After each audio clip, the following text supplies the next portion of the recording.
Day began with a quiet stillness across the Heartland ranch, a peaceful morning that gave no hint of the monumental news it was about to deliver.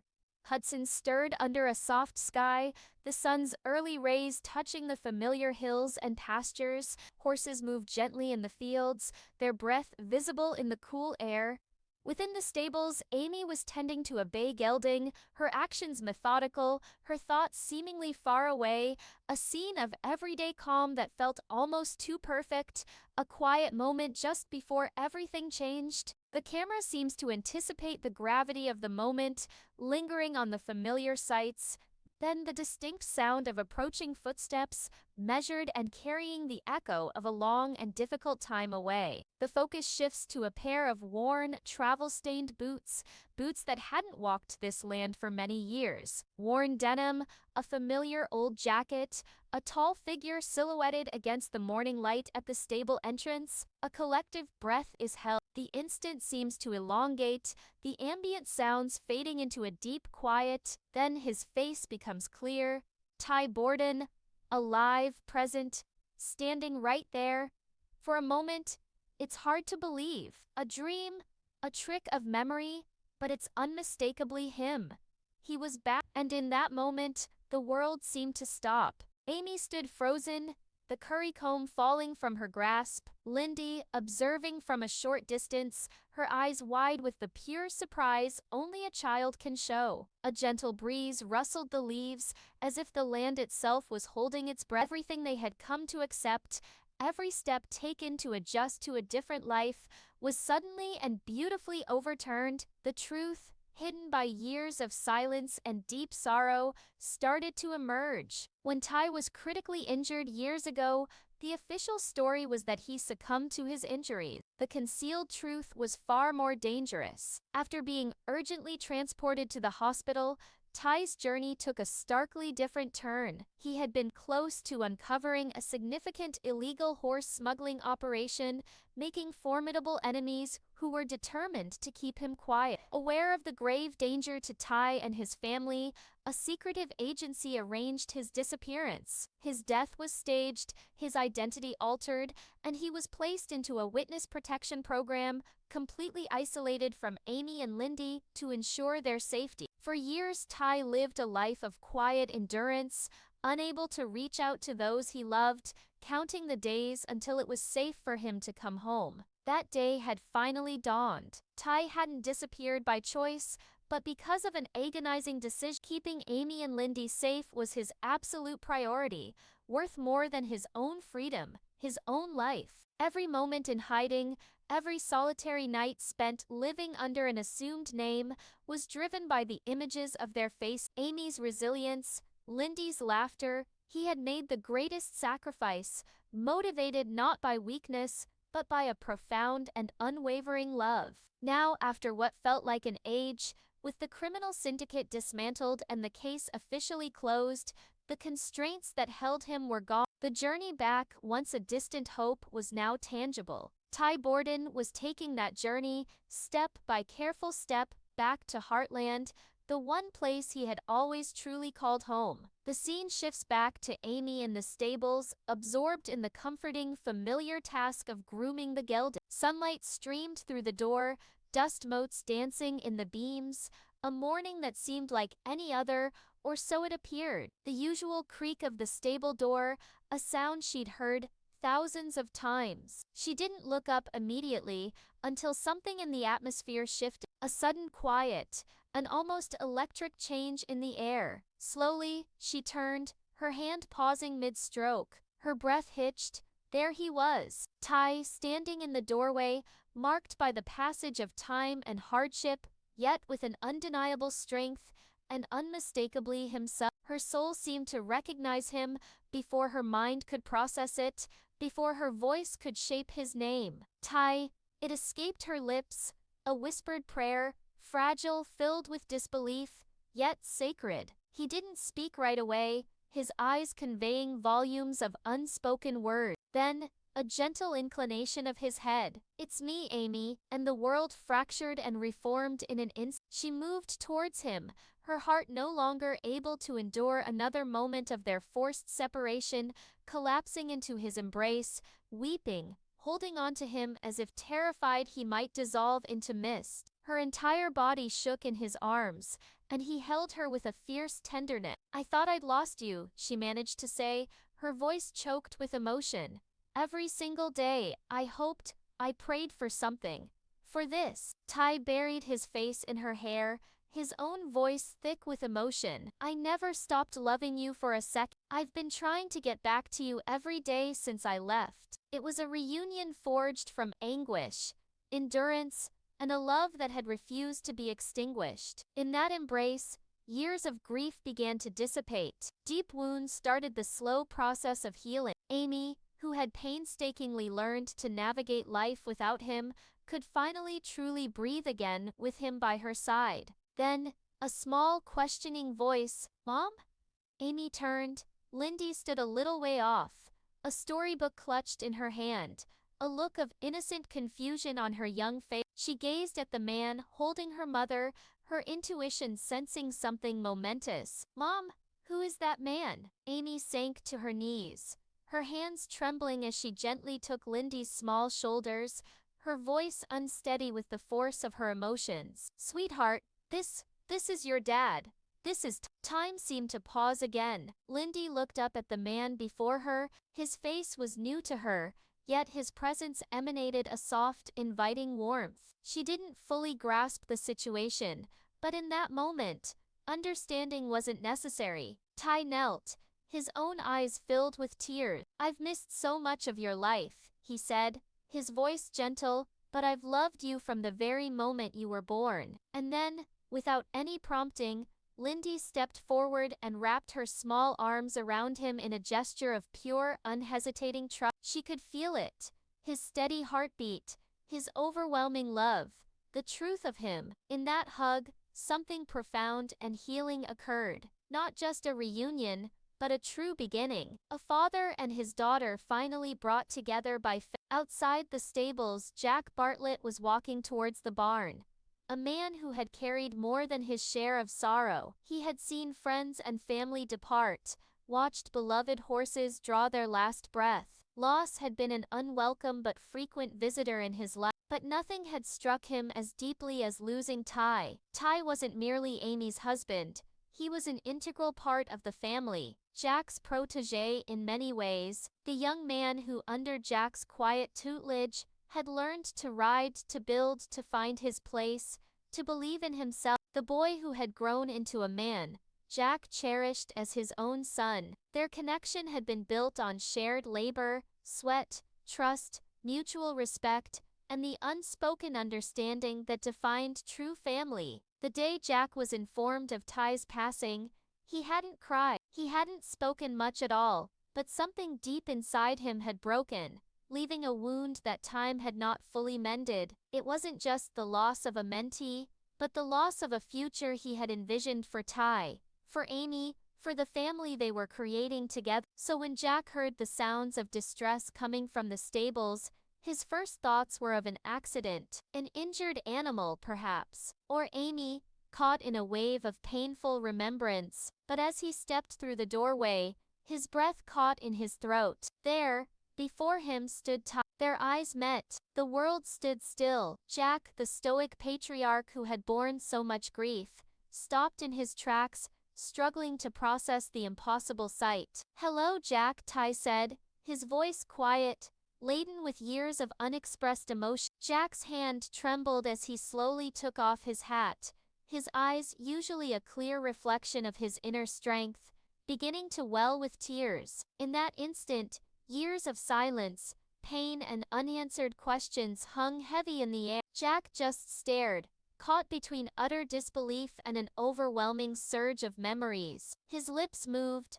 but no words came. He took a breath, then another, and slowly began to walk towards Ty, each step carrying the weight of the mourning he had endured for a man who, it turned out, was never truly gone. Face to face, Jack's jaw clenched as he fought against the tide of emotion threatening to overwhelm him. "You old son of a gun," Jack finally said, his voice gruff, thick with unshed tears. I had a feeling in my bones you weren't gone. I couldn't let myself hope. Without another word, Jack pulled Ty into a powerful embrace, the hug of a father welcoming a son home from a long, hard war. His arms were strong, fiercely protective, filled with a love deepened by time and loss. He clapped Ty on the back, just as he had done when Ty first arrived at Heartland all those years ago, a lost, angry boy searching for a place to belong. That same gesture now conveyed decades of affection,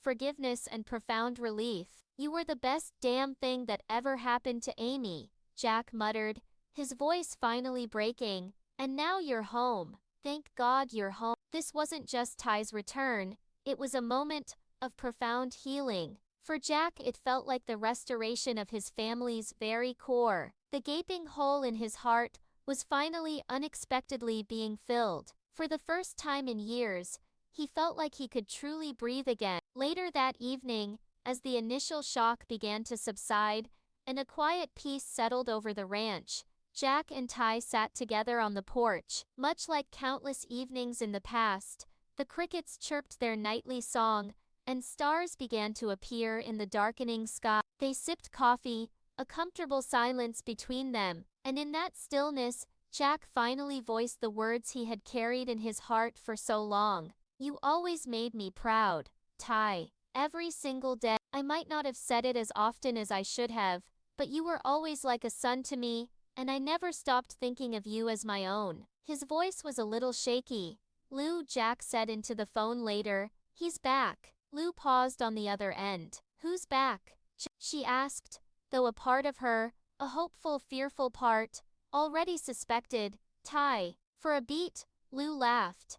A short, nervous sound of utter disbelief, shock, and a touch of fear. It was the sound of her well-ordered world tilting precariously. No, she whispered, shaking her head as if he could see her. No, Jack, that's not amusing. It's not a joke, Lou, he replied gently. He's here. He's alive. Lou didn't disconnect the call. She grabbed her keys, her hands trembling, her mind a whirlwind. No clear plan, just a powerful instinct pulling her. She gripped the steering wheel, her knuckles white, her heart hammering, caught between a desperate hope and a protective fear. As she turned into Heartland's familiar driveway, she saw them then, Ty, standing near the barn, holding Amy's hand, a smile lighting his entire face. Lou's heart seemed to stop. Her breath caught.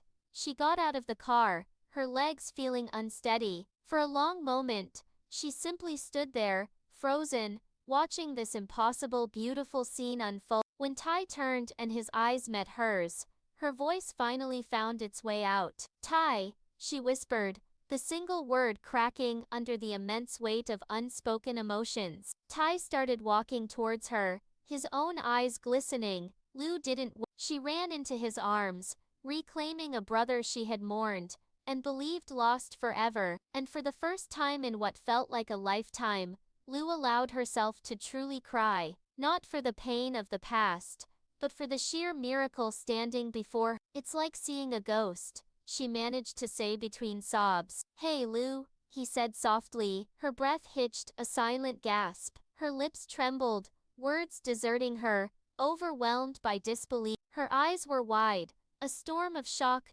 joy, and confusion, as she scanned his face, searching for confirmation that he was real. Finally, in a fragile, trembling voice, she whispered, No, you're supposed to be. The sentence remained unfinished, shattering as grief surged forward, tears flowing freely. Her body shook, her legs felt weak, and she stumbled slightly as she moved towards him, her heart pounding. With every step, 1,000 emotions washed over her: love, pain, a touch of anger, and an undeniable desperate need to hold him. She collapsed into Ty's arms, sobs shaking her entire frame. You have no idea what your absence did to us, Lou's voice cracked.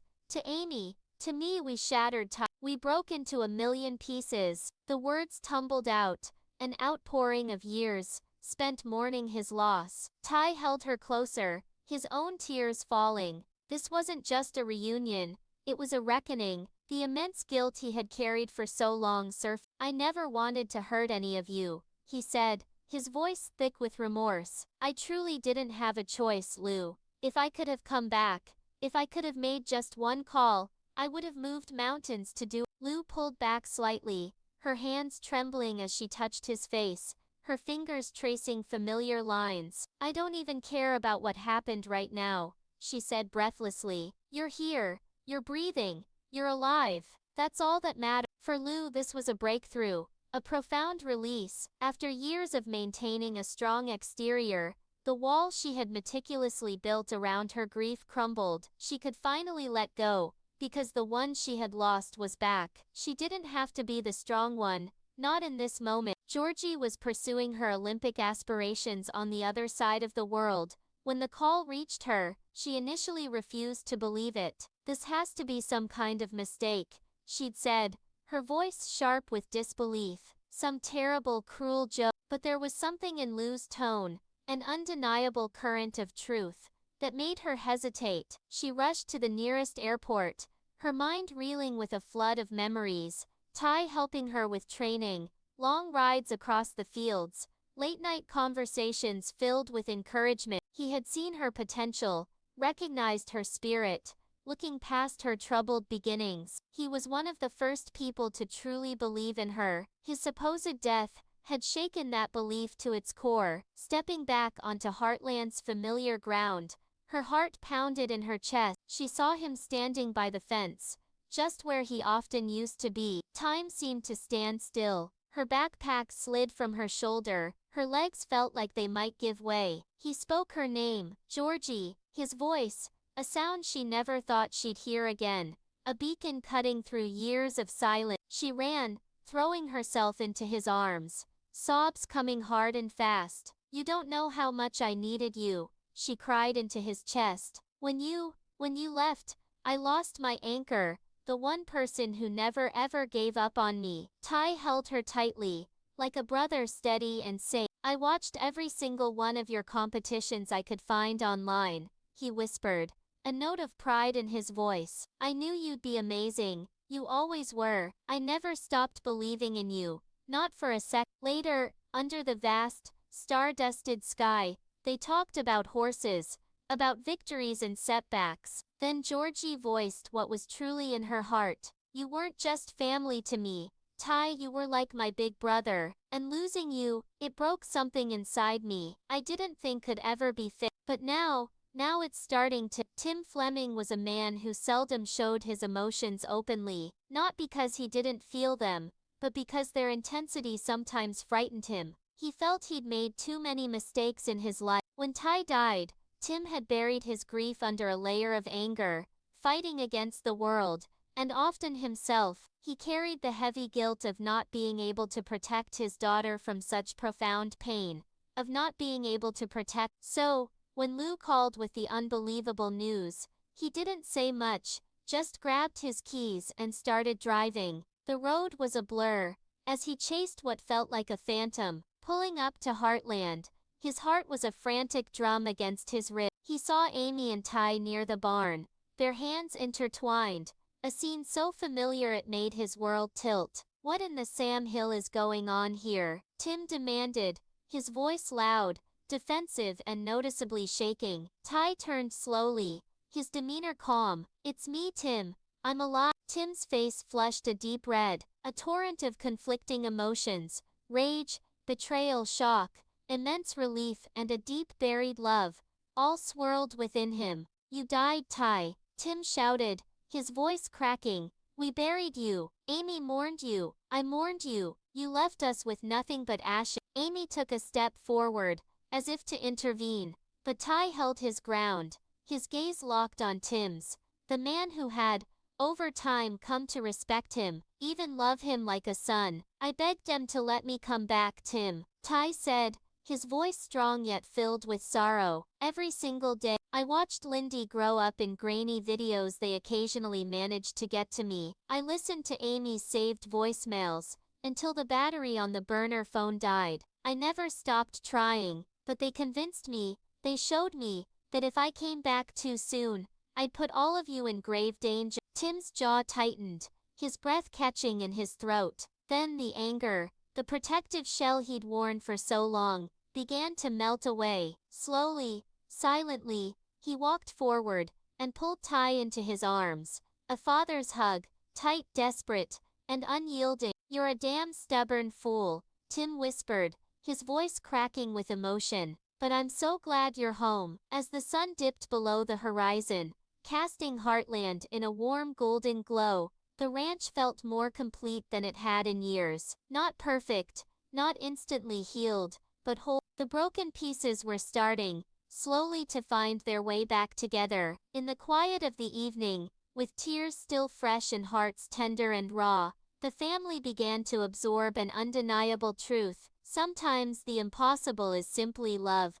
refusing to surrender. Years appeared to have passed in an instant, and yet the chasm of Ty's absence remained. Amy and Ty found themselves on the back porch, the familiar setting a backdrop conversation that was anything but. Amy clutched her coffee mug, her hands still trembling slightly, her gaze fixed on the distant horizon, but her heart was tethered to the man beside her. Ty was alive, real, yet a small part of her still reeled in disbelief. Ty looked at her, not with the easy confidence of his younger self, but with the profound humility of a man who had been given an almost unimaginable second chance. "Amy," he began, his voice cracking slightly, "I know that nothing I can say will ever undo the pain, the years we lost. But please, please know, I didn't leave by choice. I didn't die by choice. I was taken from you, and I fought every single day in every way I knew how, to find my way back to you." Amy stood frozen,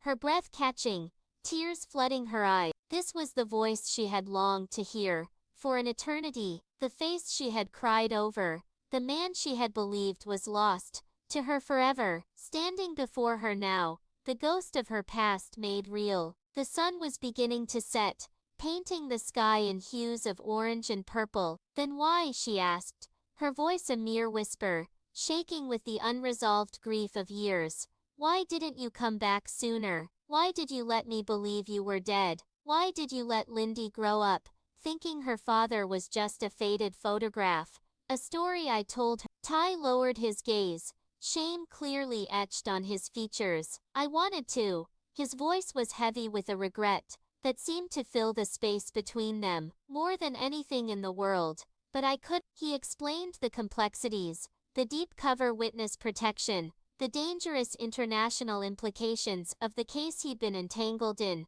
connected to the clinic bombing that had nearly taken his life. "They told me, they convinced me, that any contact, any hint I was alive, could cost you and Lindy your lives. I didn't want to believe it at first, but then I saw the kind of people they were dealing with. I stayed away to keep you safe, but every day I was gone, Amy, it destroyed a piece of me." Amy's hands clenched into fists, her voice rising with the controlled fury of a woman who had carried her grief like a heavy shield for too long. "You don't know what it was like, Ty," she said, her voice thick with unshed tears and remembered pain. "I thought I watched you die. I buried an empty casket. I raised Lindy on my own, telling her stories about a hero father. You were gone, and for so long I blamed myself for not being able to save you that day." Ty stood there, trembling, the heartbreak evident in his posture. "And I blame myself for everything else,"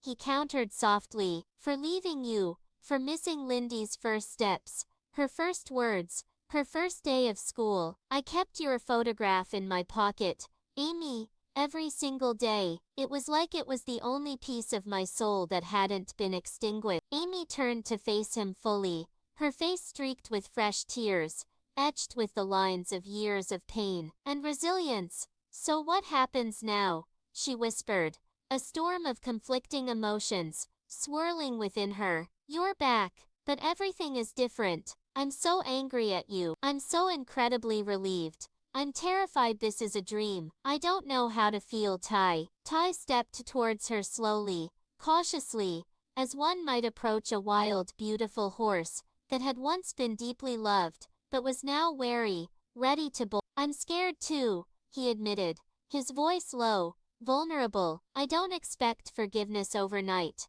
or for things to just snap back to how they were. But I'm here now, Amy. I want to be Lindy's father, a real father to her, and I want to be whatever you'll let me be in your life. Amy stood still, her heart a whirlwind of turmoil, but deep down, beneath the layers of pain and anger, she knew the truth. The love she had for him, the love that had defined so much of her life, had never truly died. The man who had promised her forever was standing before her, not as a perfect, unblemished hero, but as a real flawed man, who had endured the unimaginable to return to